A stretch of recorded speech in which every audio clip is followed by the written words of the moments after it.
Can't remember that.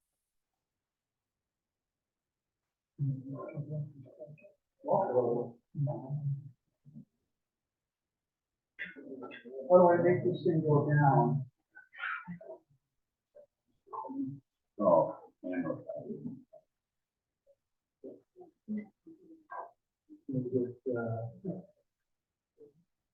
Yeah. Enter. There we go. Okay, now we have to do all this stuff.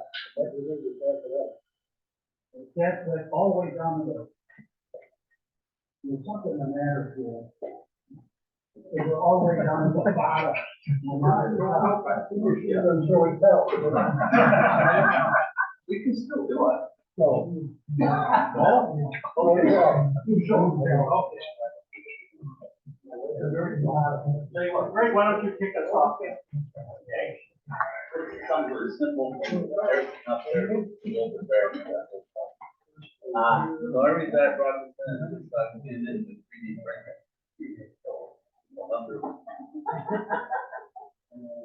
So I'm getting 3D printing. That's what this is printing. I'm trying to size the whole right.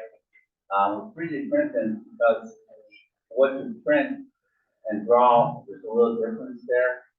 So you gotta tweak everything you print into it until you get the sizes you want, and then that becomes your match. It's always a little tweak until you get a little ways until you tweak the sizes that it's supposed to be. And this is very good, but I gotta tweak this more to get sizes right. But yeah, it took me 4 hours to print it on a 3D printer. But in the long run, it's going to be helpful. Because when I get to tweak this right, I'll be able to take this, but I want this to fit. I got since I want a certain mold, I can try and hear that I know what size I have to make it on a drawing to correspond to the right size of the hole. But that's some tweaks I got to get. I don't know, that's my view. Thanks, Greg. Are they ready to go? Yeah. We're ready. We're ready. You want? Let them go. If it breaks, no more. Okay. Oh, all right. So we got stamp. Okay. Of course, this is carefully thought out and well rehearsed. And things are going to go downhill from here. So we're going to talk about colors and how to mix colors. How many of you guys and ladies use color in the world? Yeah, yeah, I didn't use much color when I took classes at University of Wisconsin Parkside. And this is old. You can enroll in classes at Wisconsin University system free. So I took a bunch of art classes and learned about color there. And some other weekend classes and workshop classes, and also up with appearance.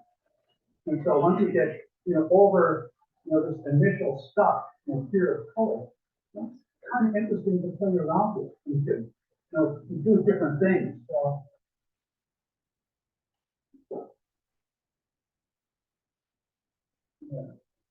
So color's been around for a long time. Over 40,000 years old, and they really work on doing that. A lot of the stuff is filters and iron based, but it's all natural. Now most of the colors that you get today are chemicals. It's very few natural because you can the chemical ones are much easier to control and become uniform. It wasn't until the 1700s that color was understood. How color went together. Yeah, the guys could use color, but there was some real confusion going on. We'll talk about that. So, if they're confused about color, well, that's okay because it took the guys 2,000 years to figure out color. Shows how good it is to grow. You know how that goes. It took a lot of dead smart ugly white guys. Some of them are really ugly. They all have pretty hair though, trust me. We'll get over the hump and then we'll try mixing some colors. I've got some. I'll just give you some stuff to look at. Now, I know you guys like to look at stuff and play with it. When you're finished with it, pull it out. The work isn't precious. So just just pass these around, and, you know. And you know, one of the things about mixing colors, it's not really exact, you just mess with it, you know, so you get it the way you want it. You need the practice pieces, so just pass them around. You know, when you finish with them, throw them out, they're not precious. You know, and that's the thing to remember, you play on the palette, so you get it the way you want it, and you put it on what you're gonna do. Almost free. So the color wheel.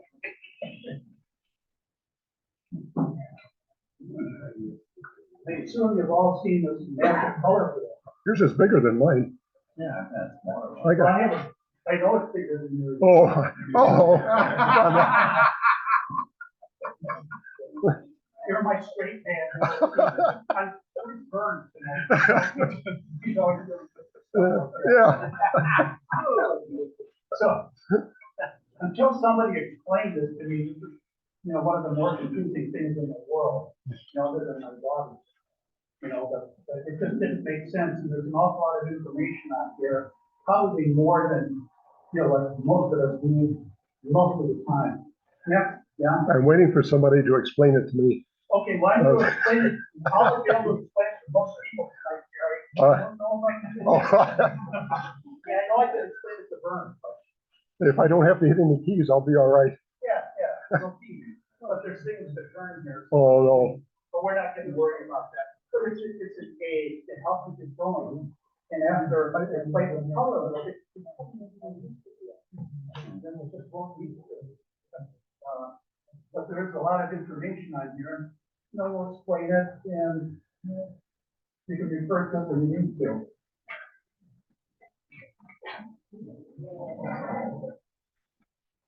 And there's been a lot of books written about color, just billions. And all you gotta do is go look on Amazon. This is I think a $20 book that I paid $5, and it's I thought a good book. The first part of it is a lot of history and a lot of the slides, you know, that I'm gonna show you tonight were plagiarized. It goes into the history and some of the chemistry and some other things, and there's a color mixing guide in it. You know, in theory of it, you want that? No, don't worry about it. There's color mixing stuff that shows you how to mix colors, but the fact of the matter is you'll probably never ever use it. You know, so the first 10 or 15 pages in the book are worth it, and the rest of it is sort of there. They even left the eBay and the Amazon building there. Something I like. But you know, it's one of those things that's just kind of interesting to look at it. Go, okay.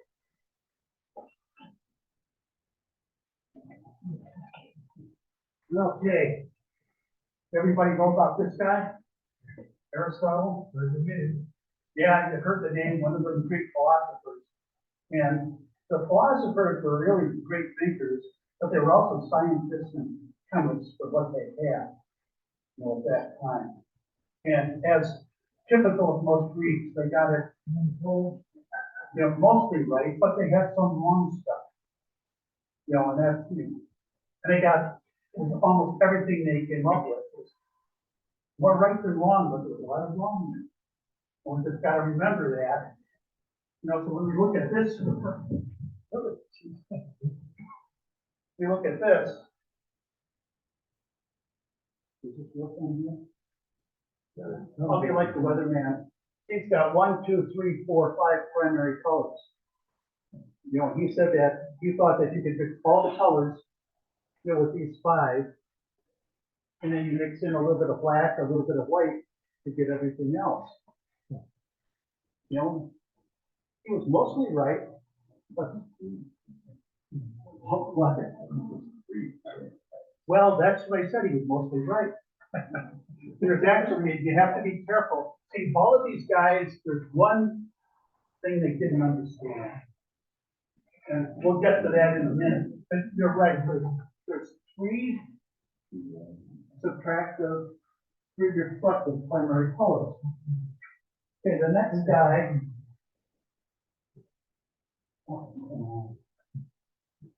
How about this guy?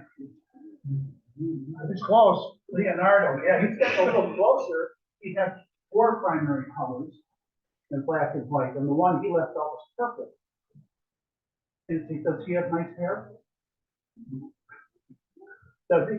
But you can't tell where his, his Beard and and hair, yeah. sort of end. Not a conditioner. Yeah. It's sort of like these guys that carve gnomes. And you can't tell where they're cast this around, because you guys like to play with stuff. I know it gets a little nuts for me. So, on that, you can't tell where his beard and his hair is. And that's the way that will not Leonardo, but he was down to four, so he's getting a little closer, but he insisted on black and white. Which is, Greg is waving his head, and he's correct.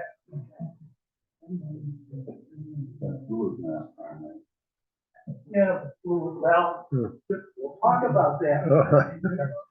We'll talk about that. You're getting ahead a little bit. Yeah, so now, does anybody know why gnomes have pointed hats always?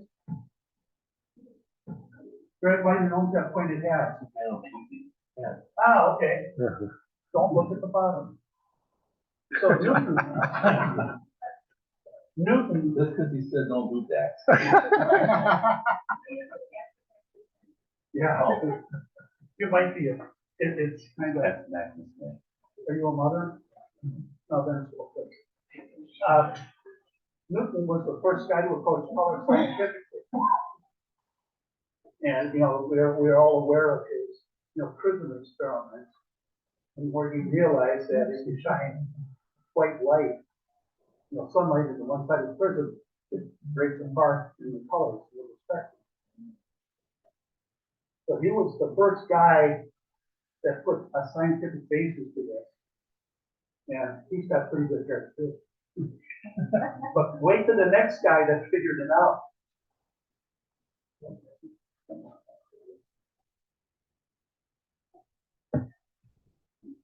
And this is the guy that figured it out. Kind of looks like Paladin. And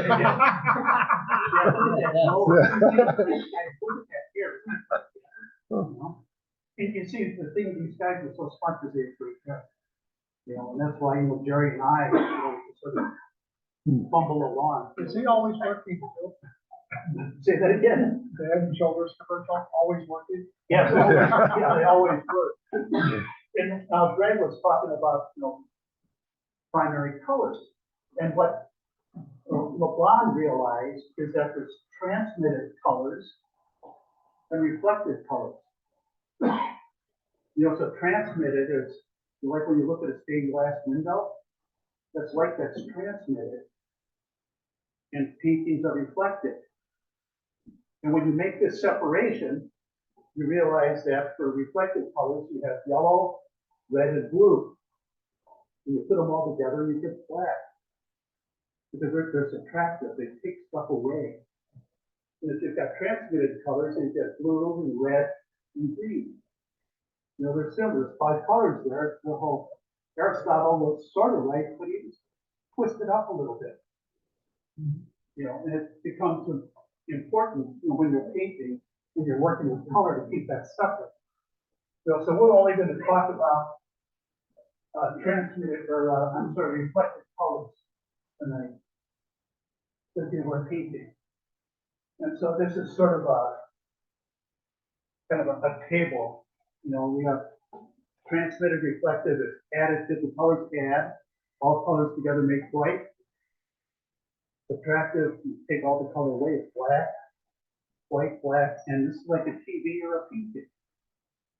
Does that make sense so far? Mostly? Okay.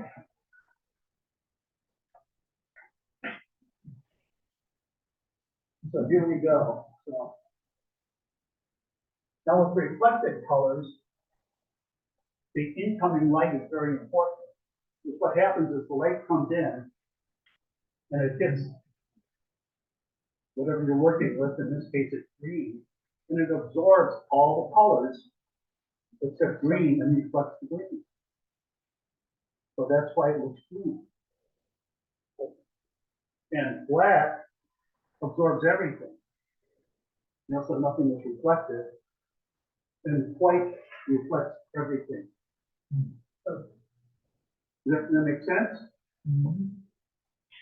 Now whereas if it's, and we won't even talk about, the additive ones, just, we're painting, it's what we're doing.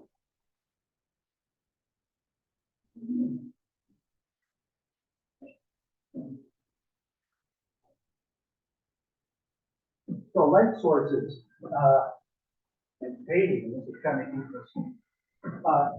We looked at the last slide and it was green, but if you didn't have any green in the light you're shining, green would be black because there'd be nothing reflected.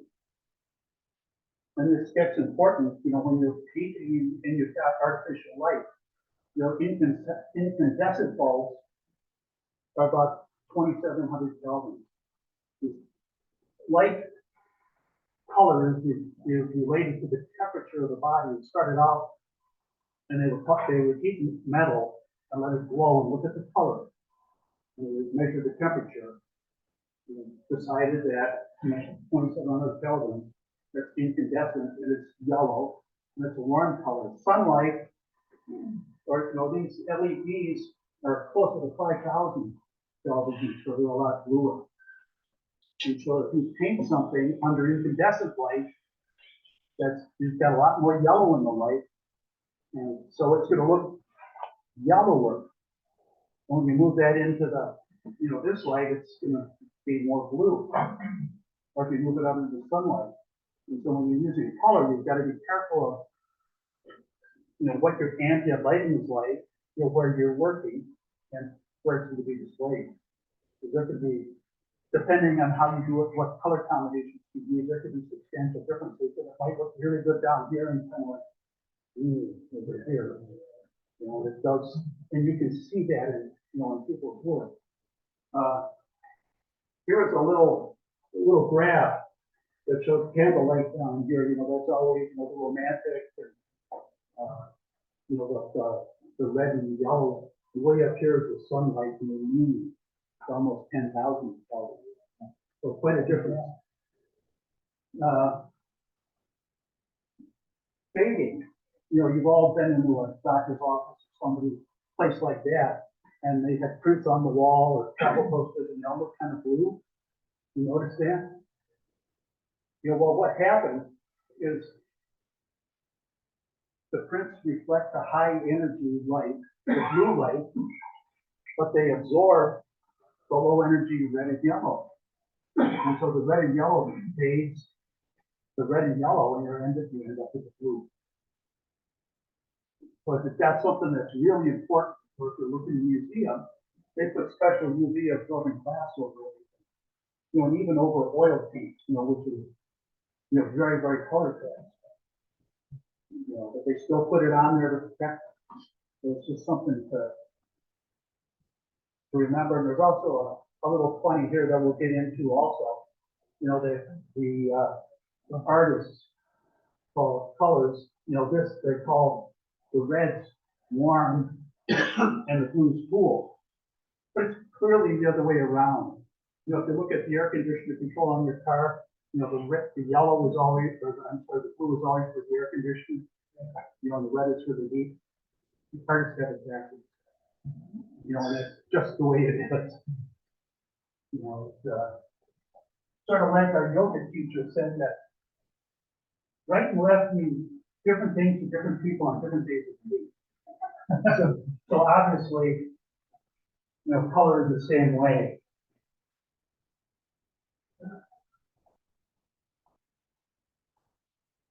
Okay, now if we start to look at this, there's really three primary colors. We talked about that before. There's the red, yellow, and blue, which is what you see on here. Did I pass it around? Pass it around.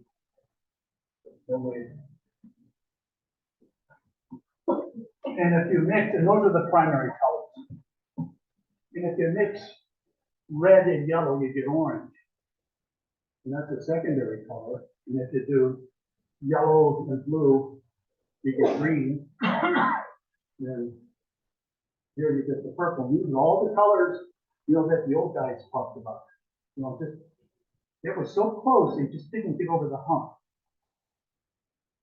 Now, and of course, if you can mix those colors together, why can't you mix again? And you end up with tertiary colors.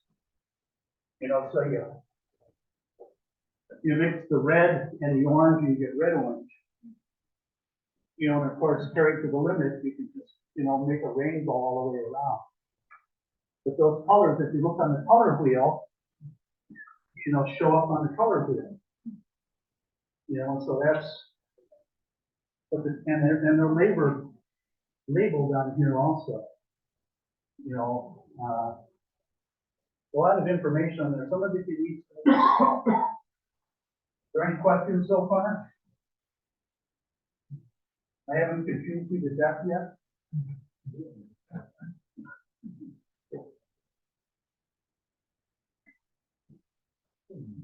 Okay, so that's sort of.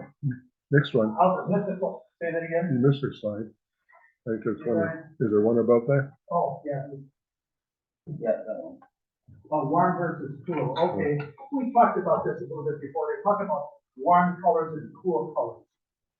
And the cools, are the blues and the greens, which are together on the color wheel. And, the reds and the yellows are the warm colors. And the blue colors, so that the warm light colors tend, when you have a drawing or you're working on a piece, the light colors tend to come forward and the dark colors tend to recede. So if you have a bowl and you want to make it look deeper, you make it darker in the center and make the rim lighter. If you want to do that. We talked about that, the artist got it backwards. So you can take a look at this, and you saw the palette that I used to mix the colors with, and there's probably 15 layers of paint on it. And I'll show you how we mix that. We'll start out, but it doesn't, once you get used to it, you just sort of go through it. It's not a big deal. It's nothing to be. You just sort of do it. You do it on paper first, so that if you screw up, just throw it out and start over. And of course, you can always sand things off, that's pretty textured, and that can start kind of hard to do.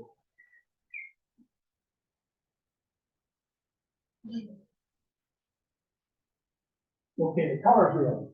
We're taking a look at the color wheel right now, and it's got the primary and the secondary colors labeled on it. And if you look at, there's a triangle on there that shows you, so you go straight across, there's complementary colors, and there's a triangle that shows the cross complementary.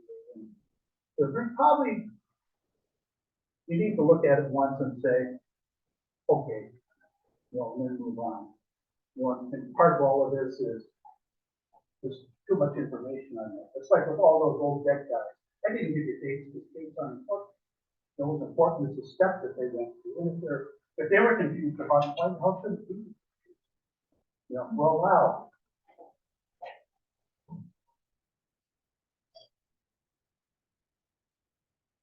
Okay, complementary colors. Keeping in the theme with hair, that doesn't mean the hair is nice, it means that it's pleats. And so if you take, on the color wheel, if you take two colors that are opposite and mix them together, in theory, they get black. If you have good paints. But these are the finest CSA paints that I purchased at Hobby Lobby. And I think they were $2,839.29. But because it was Monday and I'm kind of a cute guy and I needed help, we did in 1995. Yeah. I think, yeah. Yeah, Hobby Lobby, yeah. And they, okay, no, they have sets that start out with 5 or 8 and go all the way up to 120.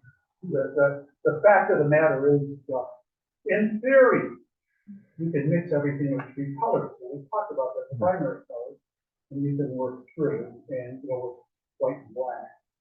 And we use a lot more white than anything else.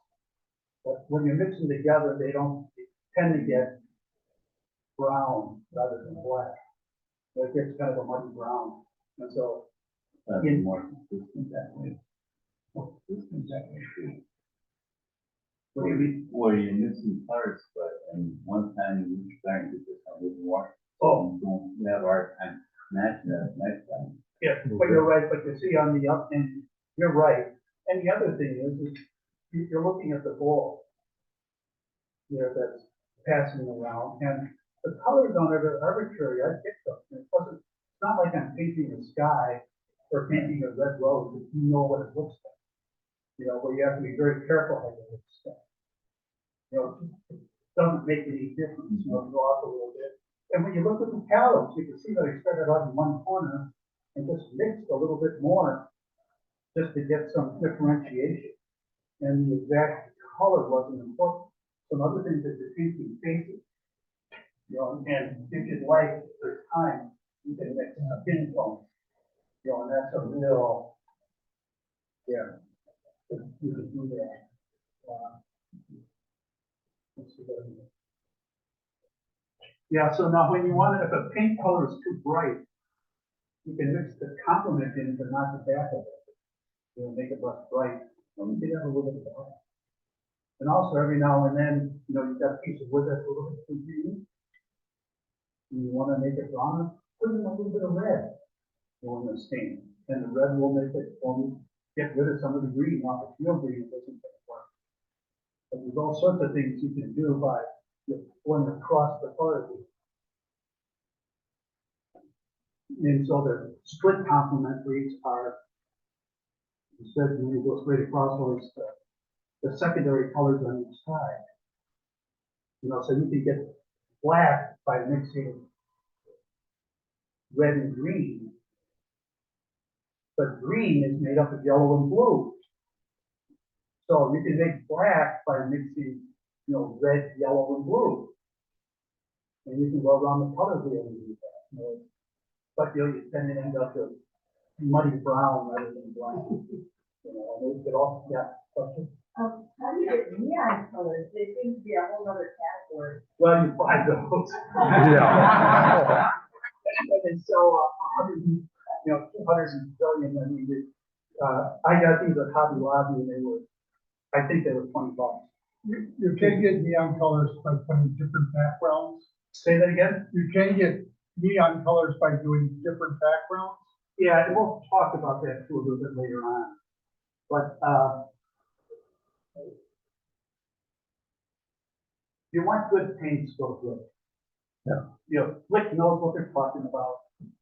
You know, if you go to Hobby Lobby, Flick is by my ad. If you go to Hobby Lobby, the clerk there was flipping hamburgers at McDonald's before. If you go to Hobby Lobby, the clerk probably came from my ad across the street. And they'll help you out, and especially for, you know, it's their good deed for the day, helping you move in. You know, they don't have to hold his hand, you know, take them across the street, they can just do it with this minute. And if, the best paints there are gold, and with this set is $20, you get a little bit bigger to the gold in its can, but it is so much better. You know, we lost, went to sleep on the Yeah. okay. That was a pretty picture. Did you notice all the green in it? Really giving him a hard time, yeah. A computer problem before. So, okay. You know, some thoughts, we were at the Milwaukee Refuge this weekend, and they've got the new scanning. And it's kind of interesting because they sort of, they actually were not nearly as complimentary of Scandinavian design as I thought they would be. And the pictures in the newspaper show, the quintessential, folk horses. That everybody's seen, and it's I don't know I'm gonna get in trouble with this, but it's the worst of the worst of the folk. It's just like the gnome that I passed around, so that's, in my opinion, is the worst of the worst of the folk. Thanks for goddamn play, everybody tells you wrong. That's why I made it the pointed cat, and if you look at the bottom, there's a little surprise there. Certain people. Right, Ron, did you look at the bottom? Not yet. Not yet. You may not want to, Ron. I got ready. But anyway, so this guy here, happening is a Scandinavian designer of some renown. You just haven't heard about him. And read that. Good taste is an invention of merchants design of merchants. Designer folk cars don't have it. So good taste is, the fad of the day. So to a certain extent, everything I'm going to tell you today about magic colors is the fad of the day.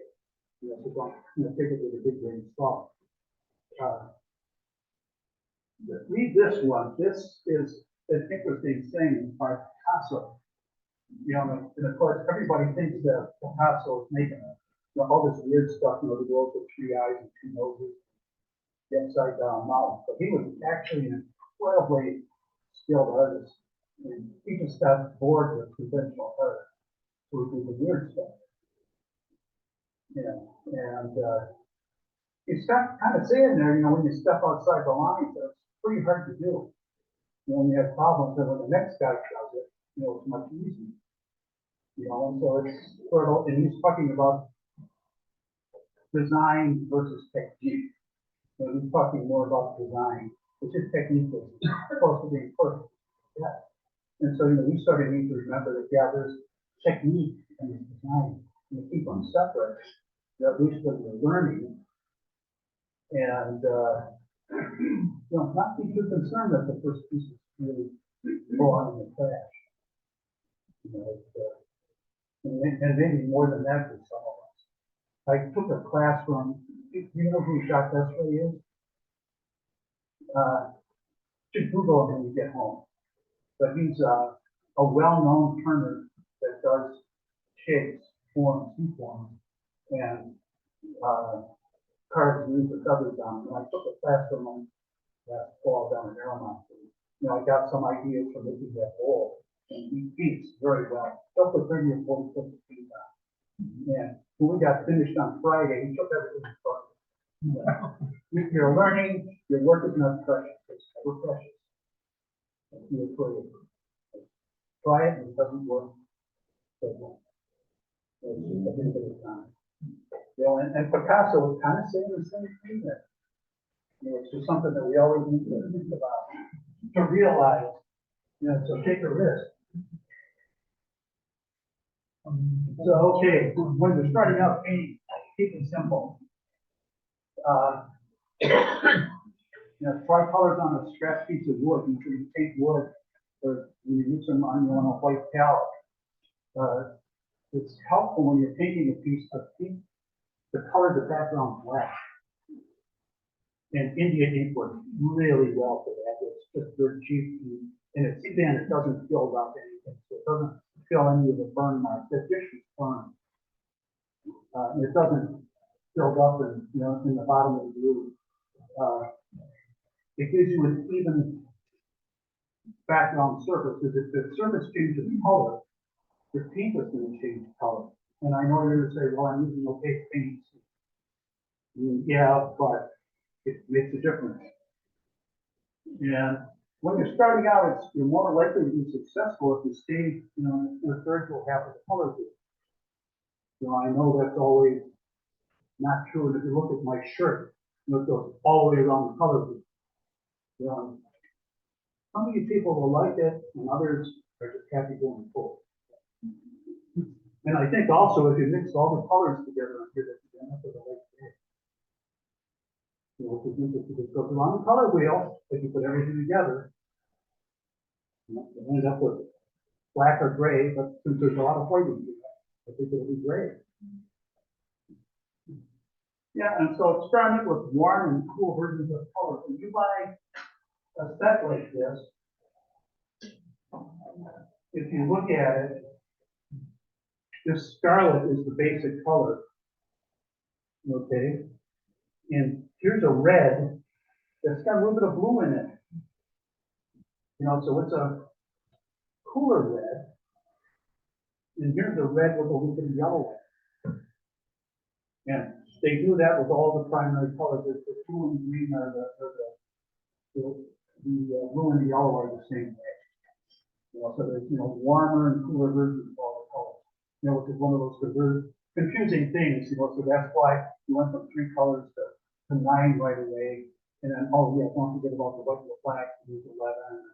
And then they throw in some brown, you know, and, you know, ochre, umbers, you know, just for mixing. Okay.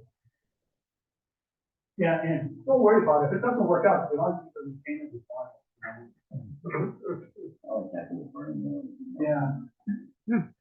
Well, I have a lot of work with Kestrel Hawk. You know, Kestrel Hawk is a landfill.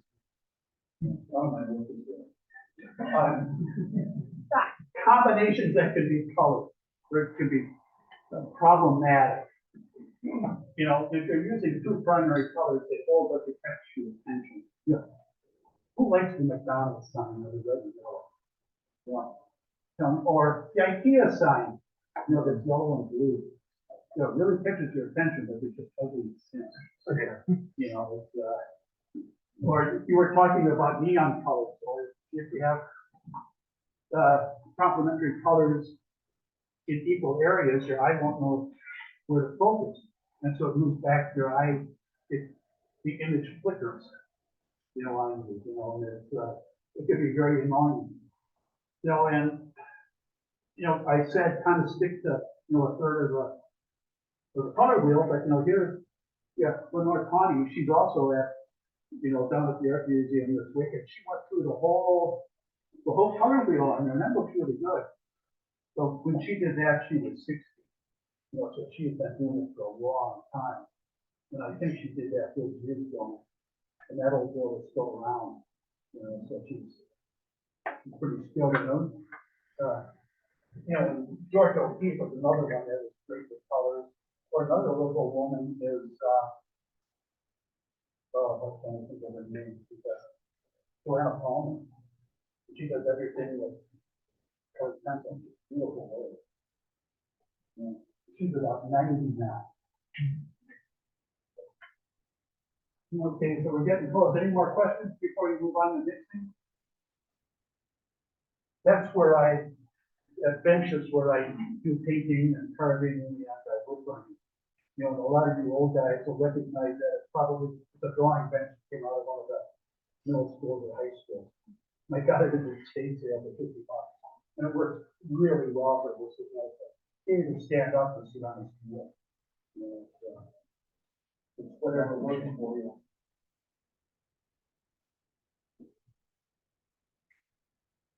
Well, and then mixing hints. This is the last. What time is it going to be? 7:21.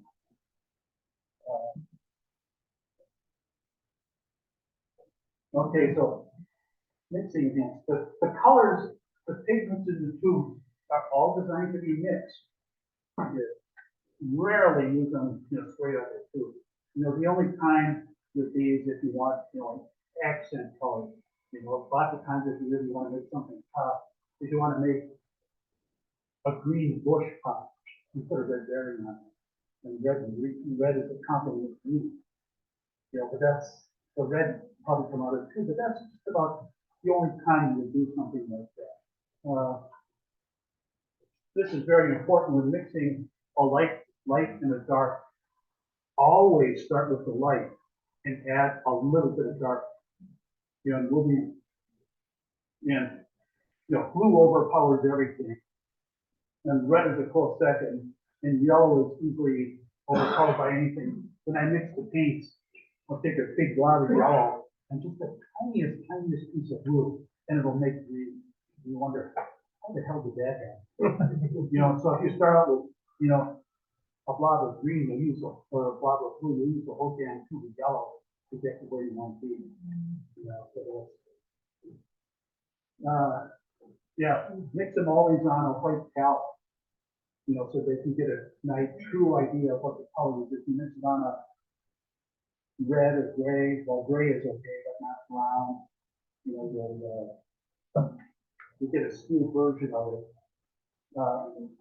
Ochre and umber are helpful for, there's, you know, lots of shades of these things too. Are helpful for, taking the glare out of colors to make them less bright. You know, so they're, and of course you can mix ochre and umber, but it's usually the bottom one. You know, as Greg said. And, you're gonna use more white than any other color. Because the colors are concentrated, you usually need to knock them back maybe a little bit of a lot so white. And, so we're gonna make a color of this, yeah, go on, Jay. Now, white will not knock down every color. Like when I would knock down, oval, military oval vehicle. Yeah. If I want to make a lighter, I gotta use yellow to make it lighter versus white. When you're, The oval color is like, okay, it's like a shade of green. Yeah. And I gotta use yellow to knock it down. okay, Versus white won't knock it down. okay, that's, I haven't used that, so I don't ever use that color. Yeah, white won't knock everything down. Yeah. You have to play with it a little bit, and that's why you play with it on the palette. You know, if it doesn't work, well, you try something else. You know, but it'll be a lighter one. You know, so try this at home, you know, and go from there, and you can try, everything I'm gonna show you.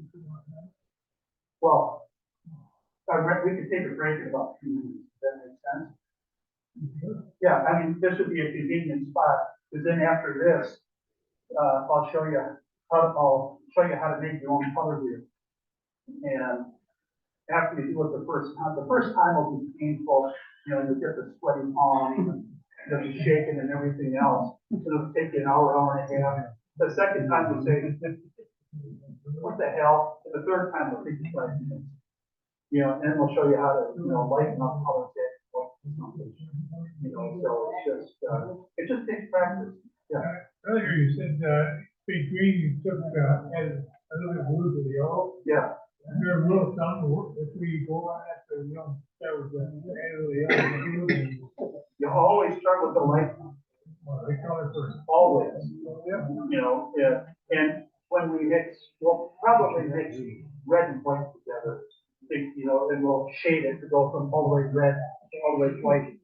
And when we start doing this, you'll see, and we'll do about 10 steps in there. And you'll see how little red it takes. Okay. Or we could do it with, you know, blue and green, but you know, it doesn't make a lot of That's why you start from the light first, you know. Say it again. That's why you start with the light first. Yeah. You know, you open dark, dark. Yeah. Turn out dark. Yeah. There's these things you can either figure it out over 2,000 years, and let somebody tell you and go, oh, I knew that. Because most of this stuff that I told you today, you probably have an idea about, but maybe didn't quite understand or didn't quite make sense. But, and then once we start mixing, it'll make a lot more sense. Yeah, so let's take a break and we can finish up show and tell, I guess, and then we'll come back and after this, there aren't any more slides. Take it down. Yeah, you can take it down. Okay. What we'll do is just leave the camera over the wave. We got that. Okay, we'll take about 10 to 15 minutes. Okay. We're in the short order. Anybody that has a new card, No, they don't get it. That's what we're done.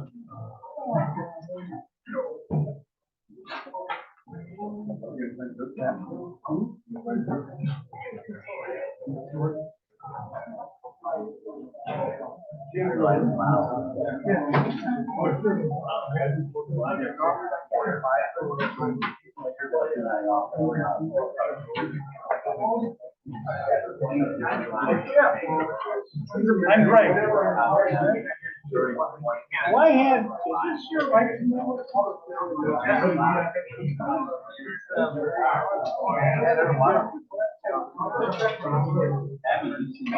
Ah, there it is, okay. Yeah, that's why, I sent out all the guys, and it bounced back.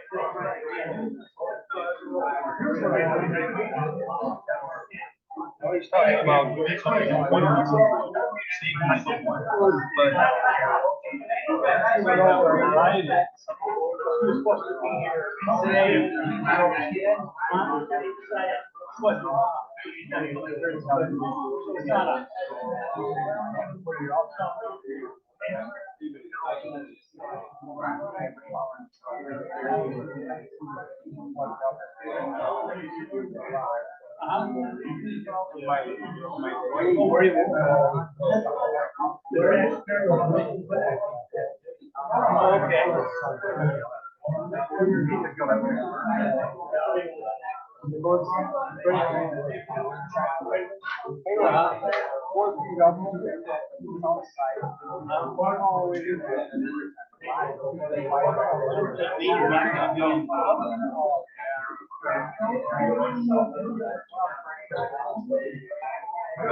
I come from I'm part of the rush.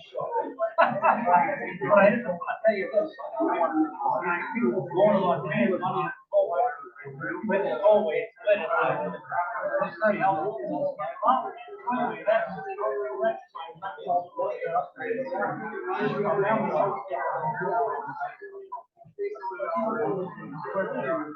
are you saying that you don't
one of the guys, his daughter, that's what he has. Let me hold on.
I got got two hoses now over mine, so I got to the attic. So I got a shop vac, shop vac. Run up there and then just sucks all the work. I got I'm outside. So I got a.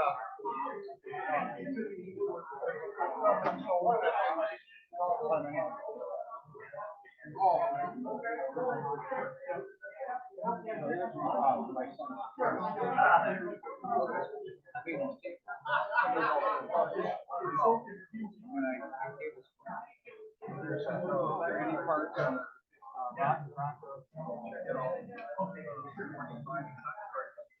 report. But then when you Coming filled up with equipment. here's a conference. So here's a table going. And then right away,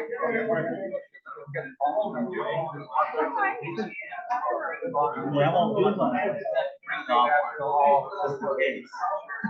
Because I'm the president. Thank you, Greg. Alabama. Oh, I'm not gonna remember that. Yeah. Yes, I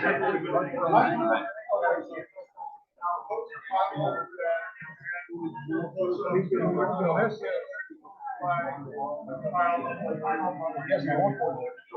This is the upper motor I put the part in. I need it, so it looks like a model. Yeah. You know, the model. Yeah. And that's, right now, that's what's going on. Nothing's going on. All the time. I got two more, and I gotta see if he wants this. And there are opportunities. So now I'm gonna break rotors. Yeah, put a brake rotors in the corner, and it actually crosses. I got this one now. So I mill those slots in the corner before I weld them. Then I weld them to the cross.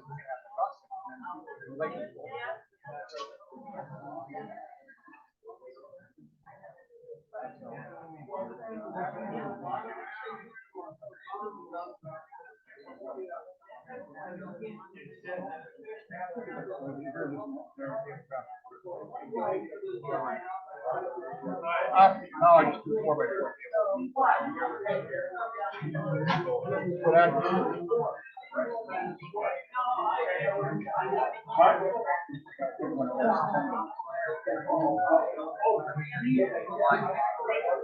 So I go to grab those. You're at Easter eggs, they're like $20. I can make it. You know, so I made a bunch of those. And I gave my daughter, she goes to the craft show, and my daughter's got us full. My wife likes them. We ran into Martin over there. I wanted to go with Franklin.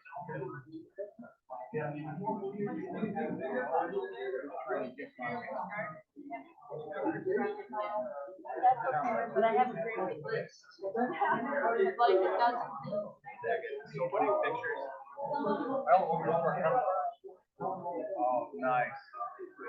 I can't go to speed metal like I want something speed metal. That's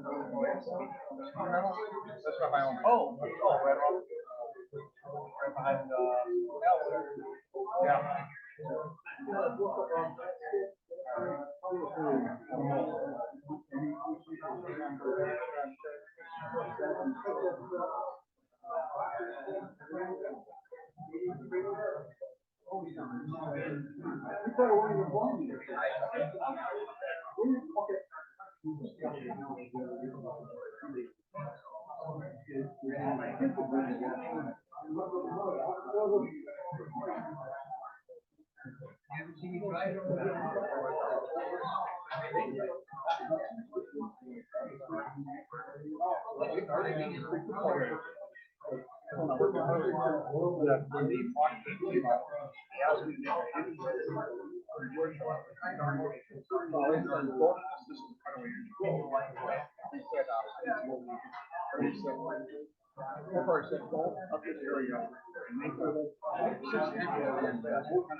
I welded it together in the buddy. And I made it all operating. So it wasn't black. I made it just sitting there. So it looks like kind of floating. Yeah. So I made that and now the whole house.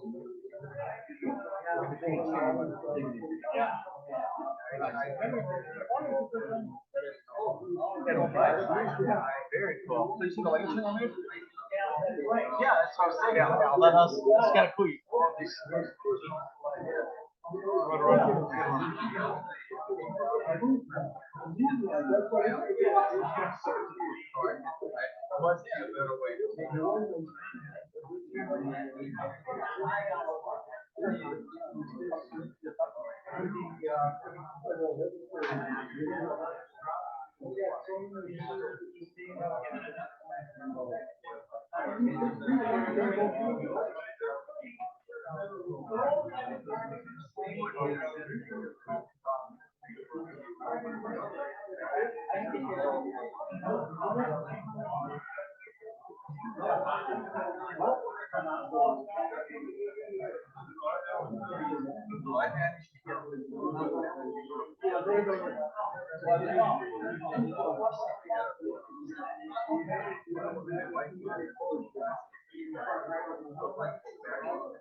See?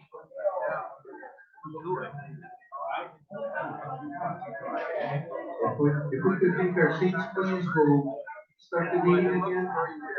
We'll do the raffle, door prize, and show and tell.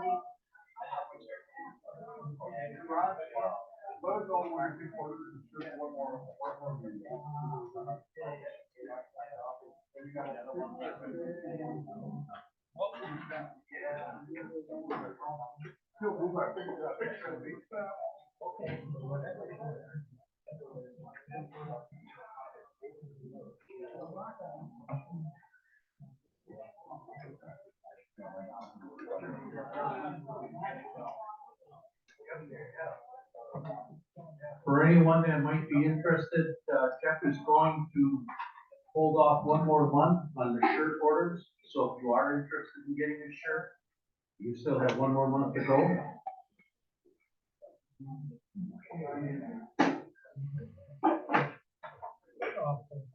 Take your time, Tom.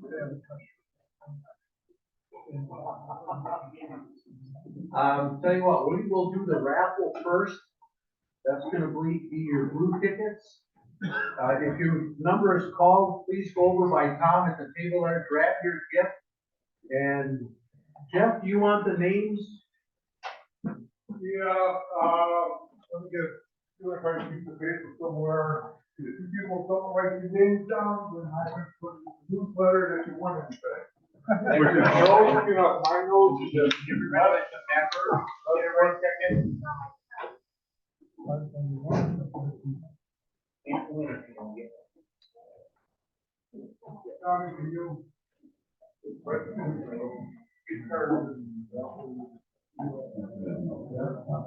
Okay, the first ticket, the blue ticket, last three numbers, 468. 468.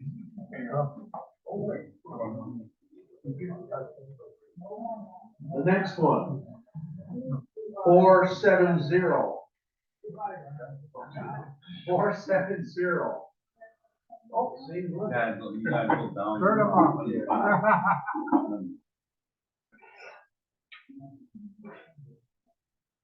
436.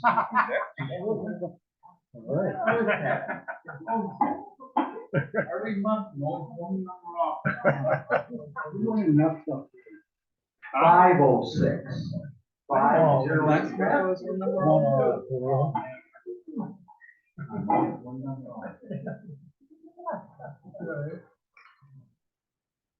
Ron, let them know there's private. Yes, we have live edge wood. If you do want to grab a piece, take it. But you have to bring whatever you make out of it, you gotta bring it back in for show and tell. No pressure. 472. Oh my God, somebody, really?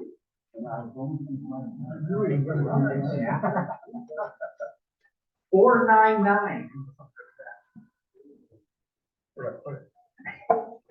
Is that Jeremy? Okay. 478. Let someone else. Again? It was me, let's. Holy cow.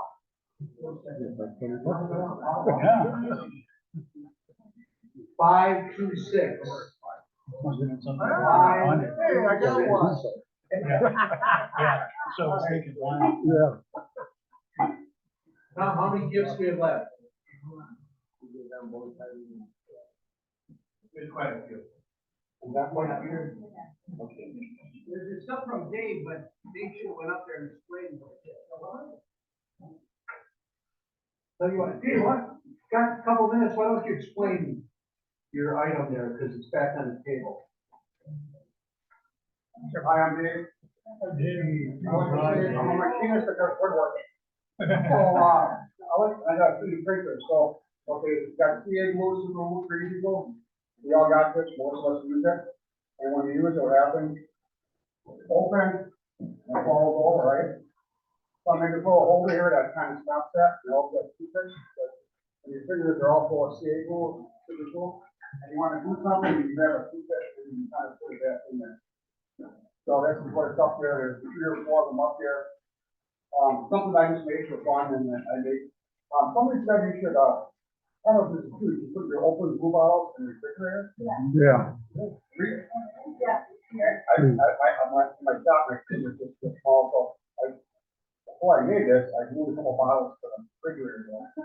Because when you open and close your refrigerator, it's all over, so I go, okay, I got a problem. So, we were talking about the color wheel earlier, what color do I use the most in the shop? And I use red, not because it's faster, so I use red because I'm usually bleeding on my boards. So there's some over there, some don't have holes. That was my first one I made, had no holes, and then I thought, oh, this is good, and it's hot, you still got holes, so some have holes, some don't. So how many varieties does he go through the way that's the one you like? Well, I went, no holes with a toothpicks, so the first one came out first time, and okay, that's perfect, and then, I printed 3 of them, so I made 3 of them, and then, oh, I should take a little toothpicks. So then I did that, soon after that, I think I put holes on one side, and I go, I might as well put holes on there, but, I don't know, is this something that you guys think is useful, and you like? Yeah, it's cool. Well, you got no refrigerator in the shop? I have a refrigerator, but the freezer is only this big, it's like, the freezer is like, a full pizza in there. Yeah. Well, I have a pizza oven in my shop too. Oh. Mine over there, pizza oven in your shop? Okay, so there's a couple of them up there, you can enjoy. Greg, Okay, so now can you make what the they are, yours? so. They're on the table. Okay. Next number, 495.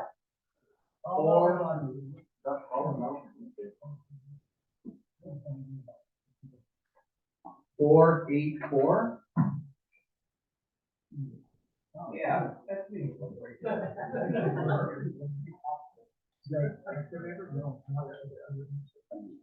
455. 455. All right. What's in the middle? 517. 517. Oh, one. Yeah. That's a little close. 423. 423. All right. For the road is right now and three pieces of wood. Okay. No. 485. That's me. 491. That's me, just a minute. 420. 420.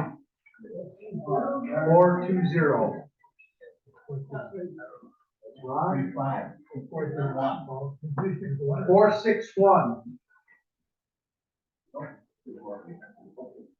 461. Standard. There's folks starting in the realm. And this I brought up, I didn't make this, my dad did, I just brought it because it's a handy thing to make, to put on your end table.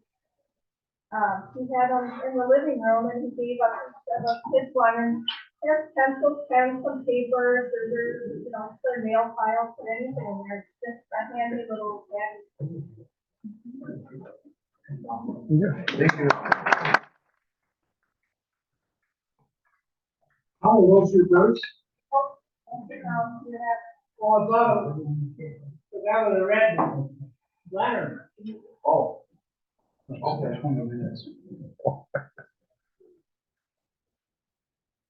Gordon, you have something? Oh, okay. We had a few of these things, all around the living room, wherever. If you live up for it, put in front of the house, a Christmas light. Coming to the light. So I, made one back, the back part of it, solid, and put the rest of it well, aside, and I put a candle in there. And, this was around Christmas time, so they were painted red. And I pretty much left it up there for about 3 years. Wow. But the candles are nice, you can, light them at, say, 5 o'clock at night. They'll burn for 6 hours, and then they'll be off for 18 hours. They come out at the same time every night. That's clever. The batteries last about 2.5, 3 months. Oh, that's even better. Doesn't cost that much. Thank you, Gordon.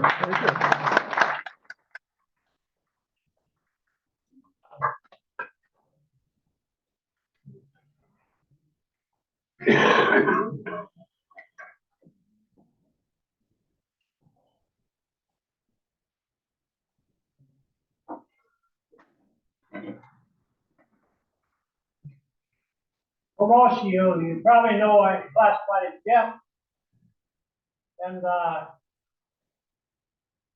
I was a woodworker one time. I did a lot of woodworking. I made 4 complete kitchen sets, tables, counters, mirrors, just a bunch of stuff. But I had to get off my feet, so I took up carving. My primary carvings are wildlife, things like this. And painting, mixing paint is a pain. Anyway, these birds here, I've talked about them before. Some of these birds will have up to 13 pieces of wood or 9 kinds of wood in them. Most of the wood comes from South America. I don't put no paint on them. I'll make the body section first. cut that down to 7/8. Then I'll go on the sides, lay out the sides and the top. And then what I'll do is bandsaw it out. After I bandsaw it out, then I'll carve it. I have carved and sold over 1,000 leaves. I started about, I'd say 8 years ago, for a little bird. But I was doing like 15 shows a year. 5 of them were carving shows. I wanted something that I could sell. Well, that's what I came up with. And if you can pick it up and look at it, stuff like this, my initials and everything is on the bottom. The other thing I was going to talk about. Oh, got them all then. I'll wait till we say pick them up for me. Just keep them, just pick them up. Just don't worry about it. took 2 cards. Yeah. You don't have to buy it. I might drop them again. Anyway, so I come up with some bolts. This is 2 pieces of wood.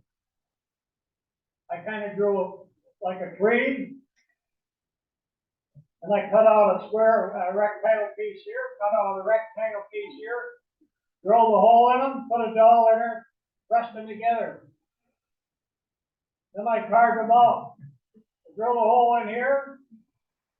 Now it's got some place to perch. This is just a log. I think it's oak. I just took my cutoff saw, put it on to 45 and sliced it. Bandsawed it. Belt sanded it. Put them on here. I sell these too. Now I got different kinds of mount. What I want to say is, I'm going to be putting about 70 to 80 of these birds together. And if anybody would be interested, come out to the house. You pick up the wood, you glue the wood together. The only thing I do is trim the body. I trim that on the table saw, a little bit dangerous. You glue them together, you carve them. This will take probably about 12 hours, about 3 days. Like certain days, I'd say anytime after 11 o'clock, or some days after 1 o'clock. In a couple more weeks, I'll only be there every other week. So if you'd like to come out and carve one, I can do the finish for you. Unless you want to take home and do the finish, I dip them. Some of these birds will have up to 30, 40 coats on it. That's what makes it look like a glass. So if you'd like to, talk to me. I'll give you my phone number, but you have to text me, because I can't hear on the phone. So I've got enough stuff cut for, wow, probably 70 birds or more. I don't know if I'm going to be still keep on making these. It's a little bit tough for me to get the shows anymore. Then I want to pass these around. I'll just take these handfuls, not fill them again. This is 2 carving shows I'll be at. If you've never been to a carving show, come on. Sometimes you'll see bowls, breadboards, and if you've seen something, if you think it's something, you might find somebody that's carved it already. And they'll have about 40 tables. So it'll be a good thing to go to. Thank you, Ron.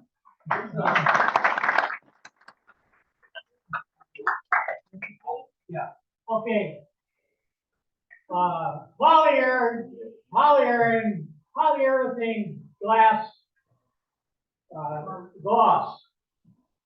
You can use, I did sat and stuff like this. It seems to be like people were more interested in the gloss than they were the sat.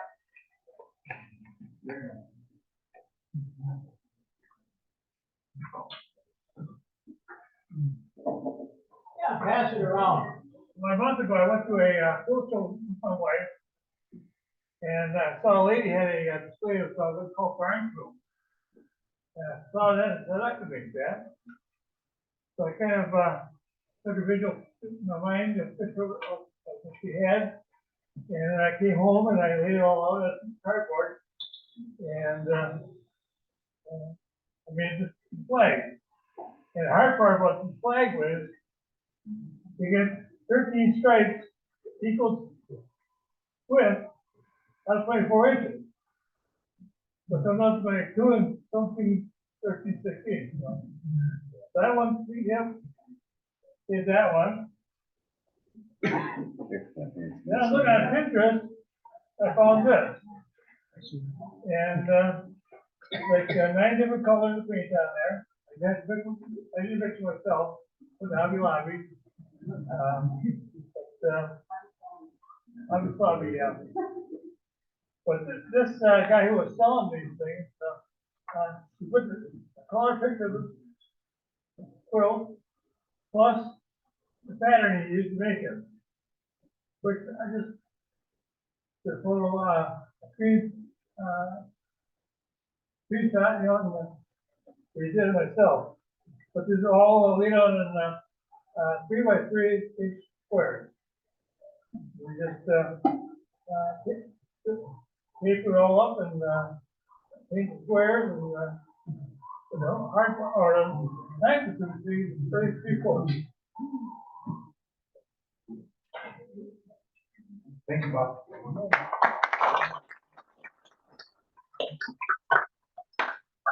So we have the door holder? Oh, I mean, yeah.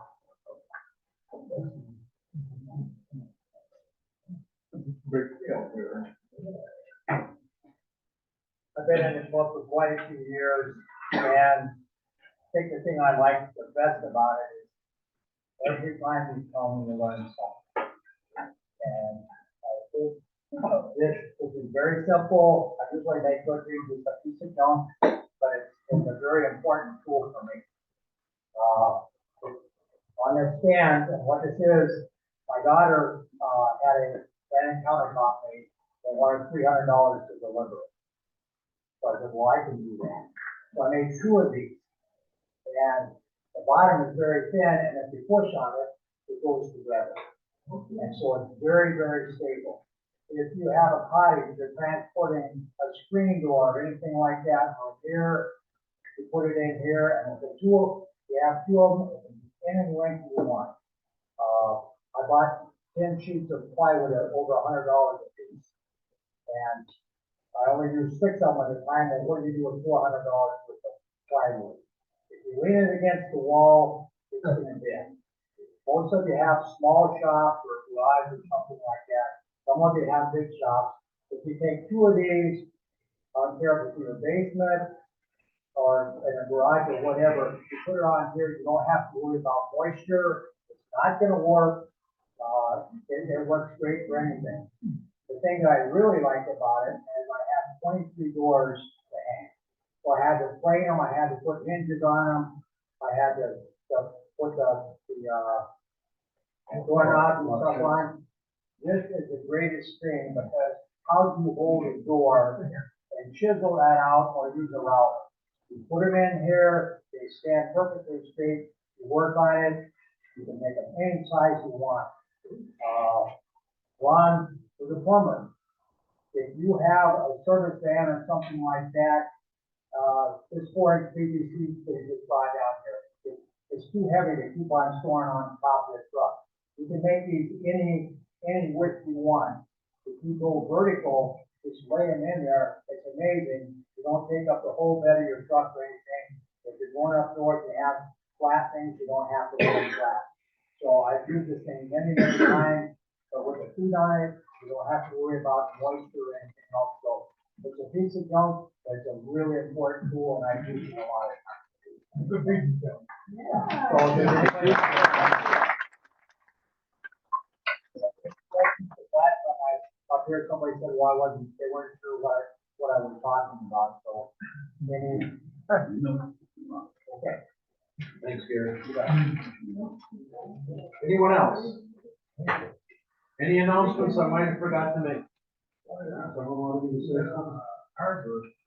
Okay, Dennis, I think we're ready. Yeah, okay, You got time. yeah. Okay.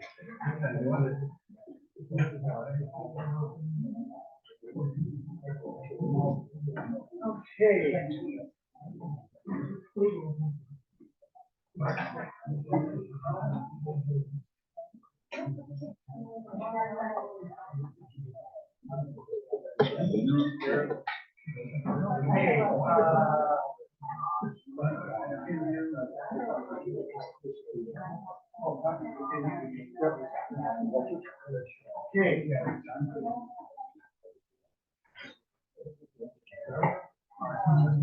Okay, we all ready for the second part?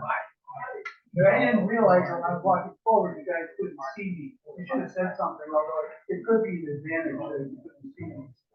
So the first thing we're gonna do is we're gonna mix colors, we're gonna make a color wheel. And you saw what they looked like before.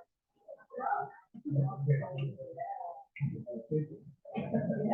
know, and we're just gonna make the outside colors on it, you know, none of the other stuff. But it'll give you an idea of how easy it is to mix the colors.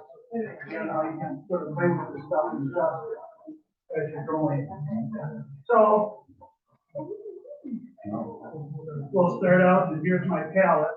So I'm gonna put some red on here. Some blue.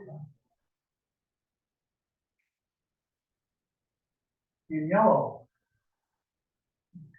And that should be enough to get going pretty good. So here, I'll transfer these over, I'll transfer some red over here. Because I'm not gonna mix the red, that's the first one. And here, we'll put the yellow over here. I probably should have made a circle on here, otherwise it's not quite come out, but. And we need blue. So if we mix some red and yellow together, we should get orange.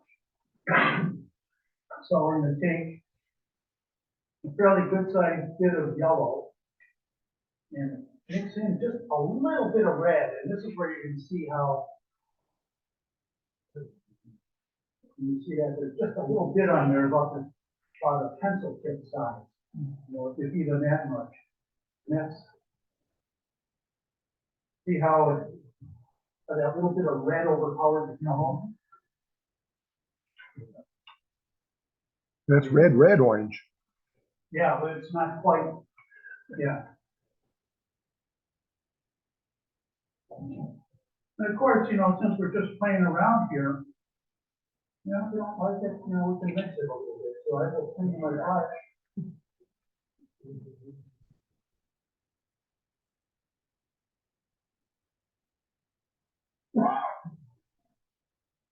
And what we're also, I'll pass this around, we're also gonna do is, after we do the color, we show you how to make a fade like this. We'll only do it with red. But red and white, so it's, the principle holds true. You know, so. What's the background that you, so you're on the I'm a mechanical engineer. All right. By trade, and when I retired, they sort of said, hey, boy, okay, I mentioned before that you could take classes at universities when you're old. So I took some art classes at Parkside. And my wife was one of the reasons that we started going out. She was an artist and I was excited. You know, she's been a painter and she put our kids through college, full finishing walls. So she can paint a wall. She can paint anything you want. She's painted fairy castles, bricks. People have perfect walls with paint cracks on them. You know, all of that. And she also has a perfect sense of color and didn't remember. So she could take, you know, I like, you know, your raspberry sweater, but you could have picked a better guy to sit by. Green. You know what I mean? But she could make some color for your wall, so make those, everything look good together. You know, and so, and she did that for lots of years. You know, but I'm a mechanical engineer like you, and, always made furniture, you know, and I learned about color, started out on the art side, and I've been a member of one of these groups. There's a training group that meets Monday, and I've been a member of that for 25 years. Something like that, a long time ago. So anyway, we'll put this over here. So that's one of them, and if we take that, and if we mix a little more yellow into that,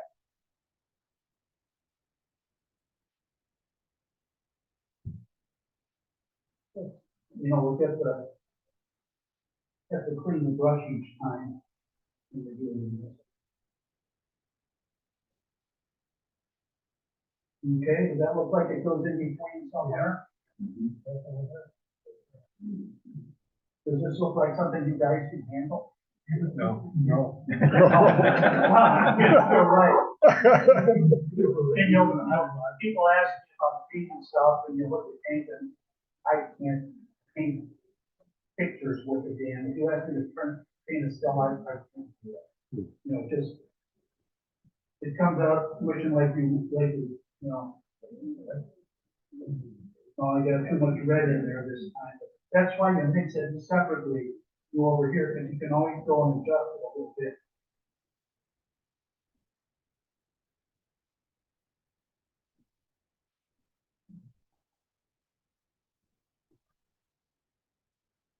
And I use a little more red in it. There, that's sort of in there, right? Someplace. Somewhere. Now let's go the other way. And we'll do I'm gonna need some more yellow.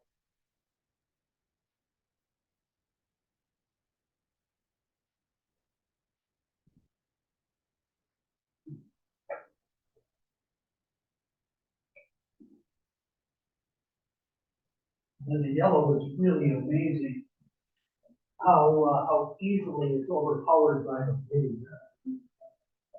Unless you've done it, you won't believe that.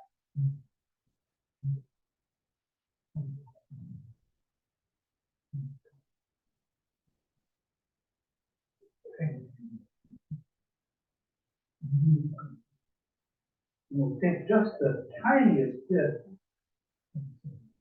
Can you see that? There's almost nothing on there. You know, and that's gonna turn this thing. Look what it did to the yellow. Yeah, wow. Yeah, and you couldn't see what I put in there. Right. You know, and that's the point. So remember I said, start out with the light ones and mix the dark in? That's why. You can see if you took the amount of blue paint that you think you needed, you'd end up putting the whole tube of yellow in. You know, and you end up with. So, you know, this is almost a pack of leaves, isn't it?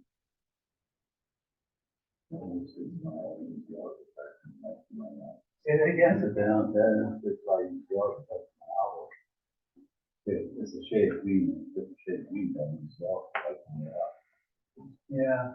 So now if we want to make it yellow green out of this, we'll add some more yellow to it.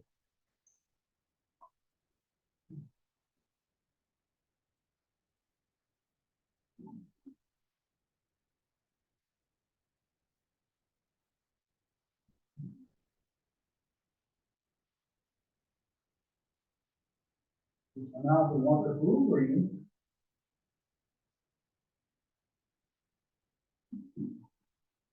how much blue am I going to add? A little bit? Yeah, not very damn much. It's amazing.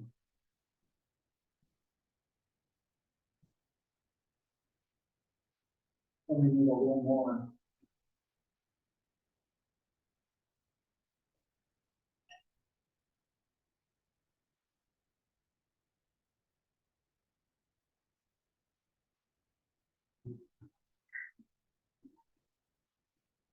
I think we need still a little more blue.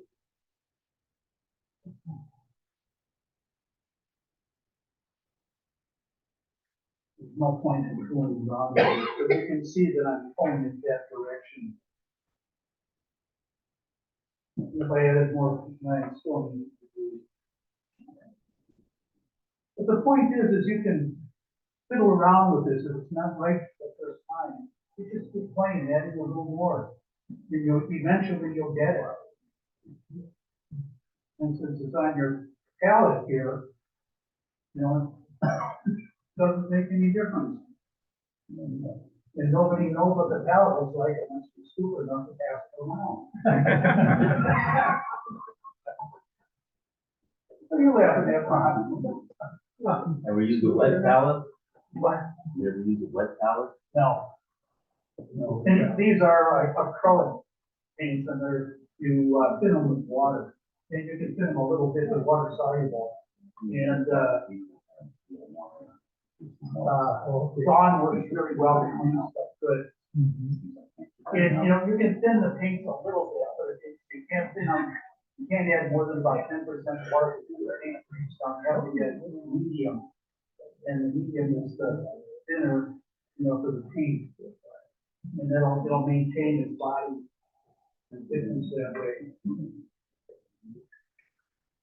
So now let's make some,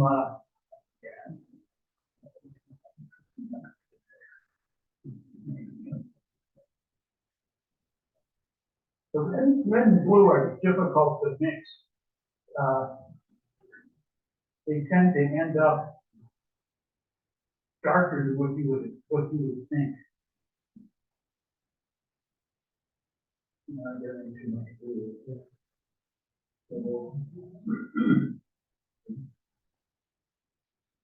So how about if we call this how about we call it this one? See how dark that is, and that doesn't really look, you know, purple, but it is. So we'll just mix in some more, we'll take a little bit of this. And here's lighter. That looks red. We put in a little more blue.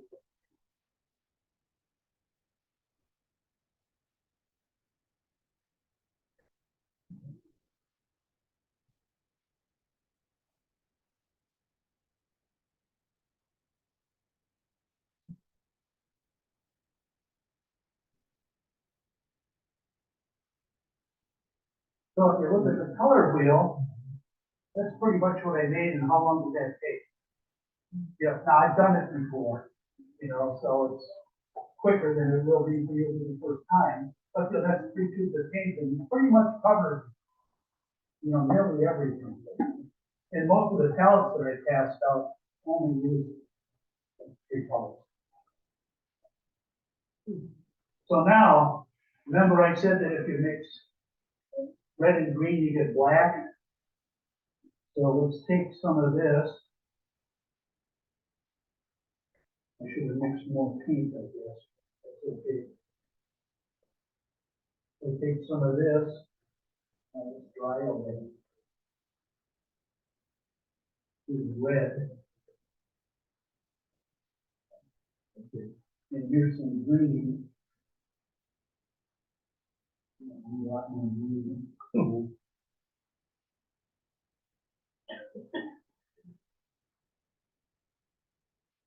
A lot more green. So I will mix. I can fool around with this forever, but you know, it's a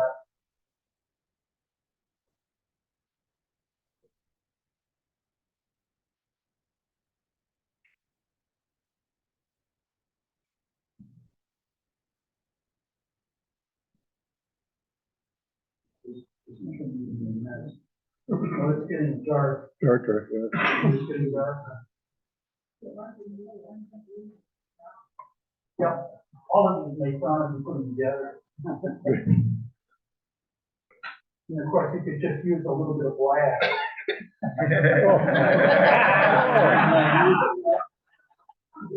I'm not that way. I'm not that way. You know, but these are cheap paints, and I'm not good at mixing the colors. You know, so sometimes it's just easier to skip to the end, shall we say.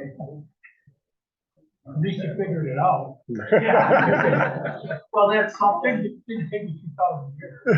Yeah, yeah. Yeah, 2,000 years, think about that. You know, there was a lot of battling going on, and it's interesting, you read some of the history books, and, you know, stuff about, Da Vinci. He was a really controversial figure. You know, he was thrown in prison for murder once, and which he didn't do, and he also had, his pronoun wouldn't have been he, you know, if you get an idea. You know, there's a whole series of other things like that. And he was mostly actually an entertainer. You know, he happened to be a brilliant guy, but he was a lot more entertaining than he was painting. You know, and of course, his most famous painting, Motl, you know, was finished. You know, the silk merchant's wife, you look at her, and he worked on that for 20 years. You just want to stay job, that's all. Yeah, he wanted a job forever. Yeah, he didn't finish stuff. He had a problem. And of course, she has a funny smile. It's really more of a scowl. Because how would you like it if you had to go sit in front of this guy for 20 years and never got finished? You know? Yeah, so now let's try,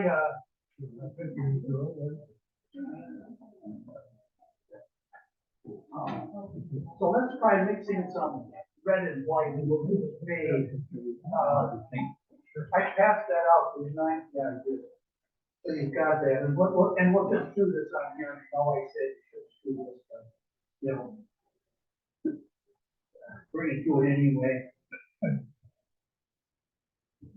But remember, I said it was all relative, you can do whatever the hell you want, but it's only, it's what taste is what we define by fad and fashion. So you believe in the eye of the beholder. Well, to a certain extent. And of course, the other problem is you want to sell stuff. You gotta make sure they're good eye. It's their eye, not Yeah. your eye. Yeah. You know, and that's really a hard thing for artists to realize, you know, come up with and understand what sells, you know, and what doesn't. So we'll mix some red paint in here. Of course, you can step through this thing all the way, but you know, it just mix in, just, there's the white.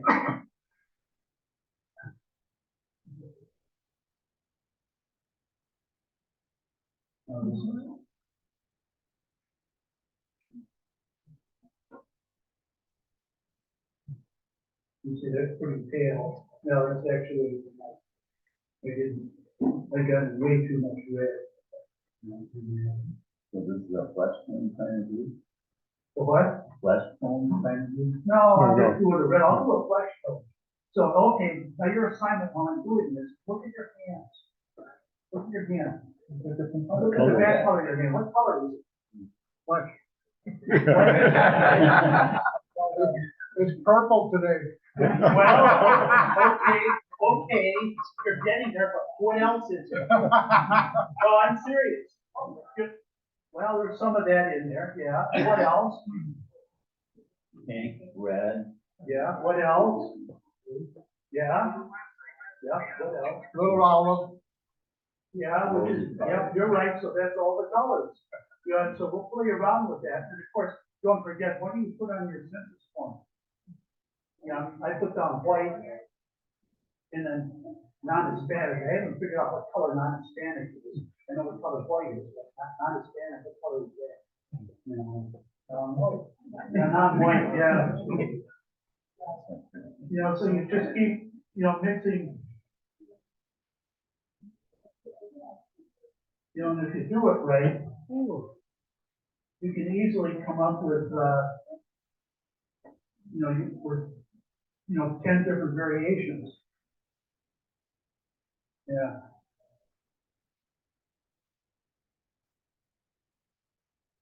So you see how that's, Too much.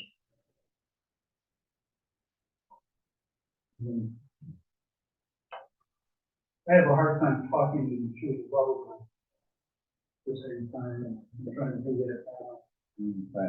But you can see how you get through and if it doesn't work, well, it's just. Oh, back into it. So that's the wonderful thing about this. And then if that doesn't work, you just, Why all of those colors? yeah, what is this now?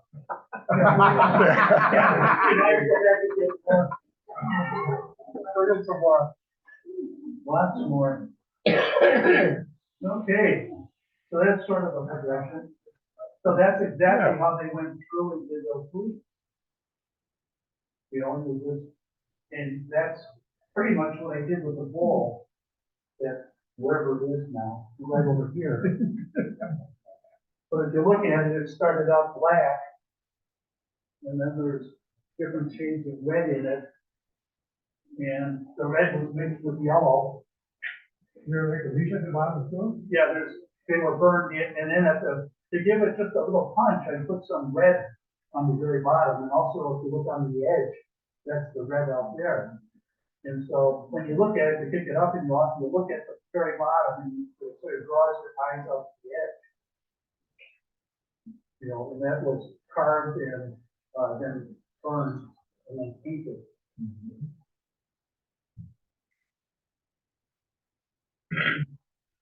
So, okay, so you want to try some skin tone here? And this is one of those that's a little bit on the more difficult side, and I'm not very good at it, and I went to nail it right away. So there's a lot of white. Well, we've got white here already, and we've got some pink mixed. But when you look at it, you know, the other thing too you notice about your hand is it's all different colors. You know, it's not just one. And so if you're trying to paint again, you make it all one color, it'll kind of look flat.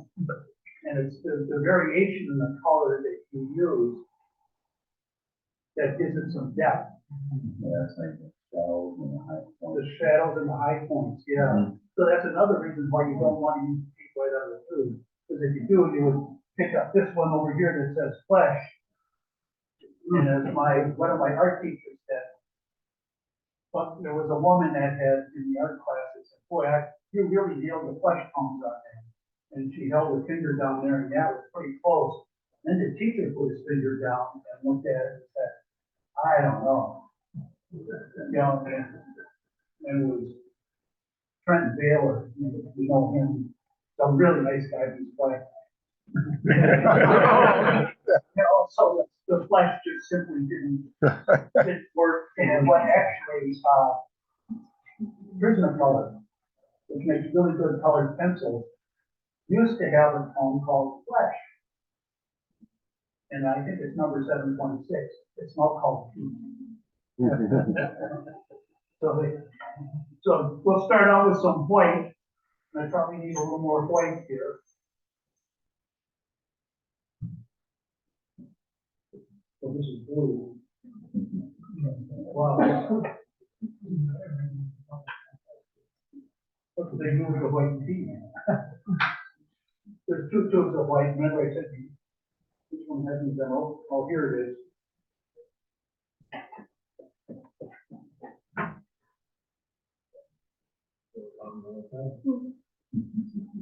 And so then after that, you know, you're going to use a little bit of red. So I've already got some pink here. We'll use that instead of red. We know how to get there.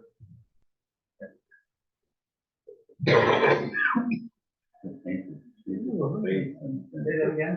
paint the shape of those small faces and then different color stuff to get the realistic look of that face. Yeah. So here's some pink. You know, and everybody thinks that, you know, that, well, if you're not white, that, you know, pink. And that's just nowhere near where it needs to be. You know, it just isn't. You know, so there's a lot of yellow in there, or ochre. You know, and I use some yellow ochre. Or we could use, we could mix this, but we're not gonna bother it.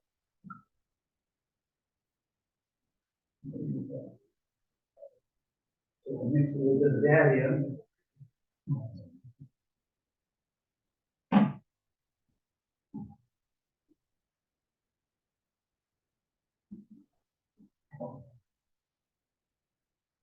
Yeah, I got in too much. Sorry, I'm like, but it's closer, Yeah. it's getting closer.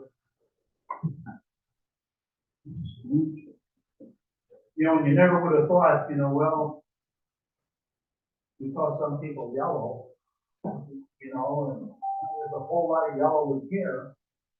And there's also surprisingly, when something said green, but, okay, you know, just blue and yellow. So we'll add in, you know, just a little bit of blue, not much.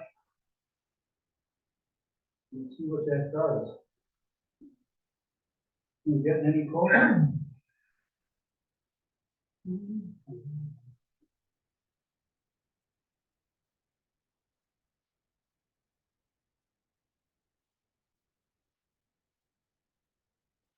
That's not.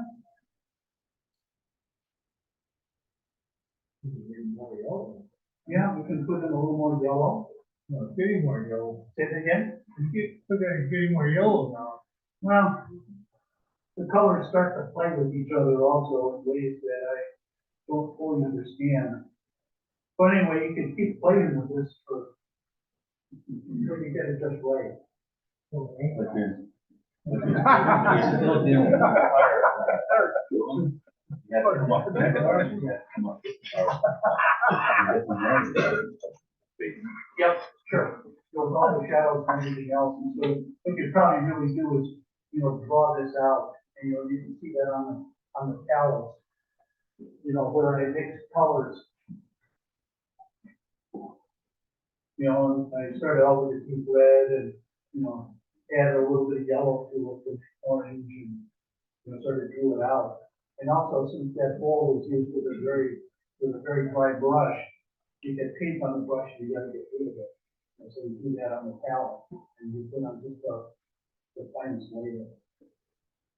You do a lot of the playing around on the palette.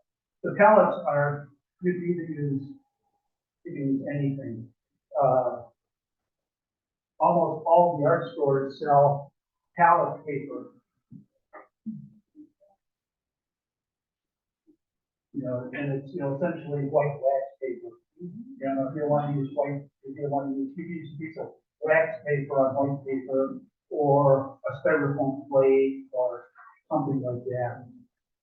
You know, Paper plates work real good. yeah, Or,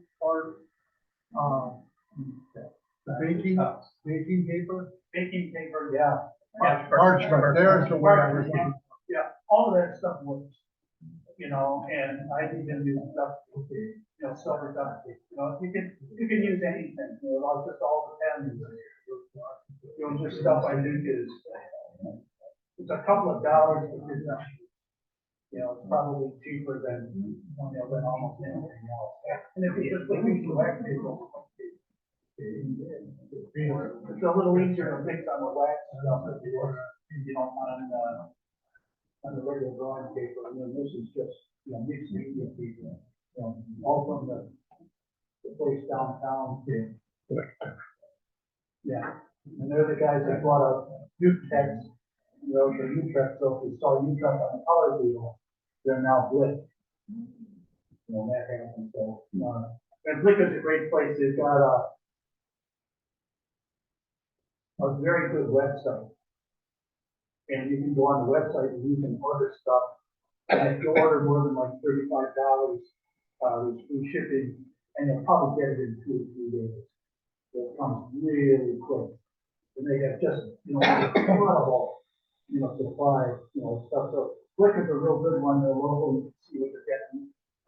Cheap Joe's is another one. It's got good stuff, and Terry's other one.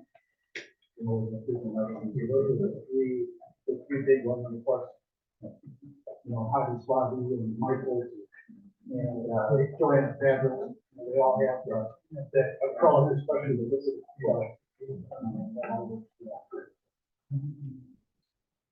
Okay, I was just saying, are there any other questions?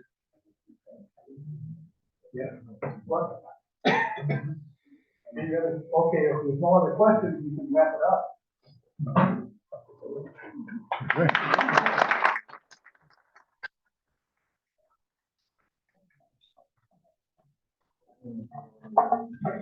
I paint wildlife, okay?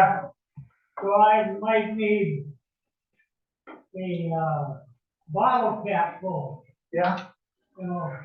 I have done that, thrown it away, done it, put a little bit of this in it, put a little bit of that in it, thrown it away, you know. That's a little bit easier to do that than it is if you're mixing something that a small cup that you need when I paint my birds. Because I gotta save it. Because sometimes I may drop some other paint on there. So now I gotta cover it up. I tried that too, remixing so I can get it like that. There's no way I can get it back again. So I just have to save my paint. I tried that. I've been carving for years. I've been carving wildlife for years, so that's easier than that. well, there's something, Small container. there's two I use solutions, acrylic. there's two solutions to that. First of all, you can go to Blick and get a covered pallet. Okay, so it'll be a white disc, and there'll be a plastic cover that you can put over the top. But the problem is that acrylic's dry. If you really want to play around with it, use oil. Because the oil will stay wet for days, and you can mix it real easily, and you'll go back. Well, that's like I do my own, I have different cars sometimes. So I have will tough, what I'll do if I'm gonna come back from car, I'll take out the airbrush, wrap it with saran wrap, and I can come back and it's still wet, and then I can use the car, and then I can frame wrap that car, and I still have the playability of the two cars for a while then. Yeah, the airbrush paint, and that works to a certain extent, but the airbrush paint is a lot thinner, there's a lot more water in it. Yeah, it dries out faster too. Yeah, when you spray it, but if you cover it up, it'll stay wet for a long time, where most of this is colored to go Although away. if you spray it, it won't get wet for a long So time. as soon as you spray it, Yeah. what, a minute? And then it's kind of dry Yeah. away. But if you got it in a cup, it'll stay longer. Well, I mean, you spray, put the cup on there, and you got nothing in there where it's wet. And then you got some left over, and you're gonna go look in that car. Sure. Just saran wrap that one cup, put this cup on there, and look in that car. And come back with other one. Yeah. Because you get these little jars of paint that are $3-4, that gets expensive, and it's back wasting it. Yes, it does, and especially if you're using good golden. Yeah. So. Over with wood.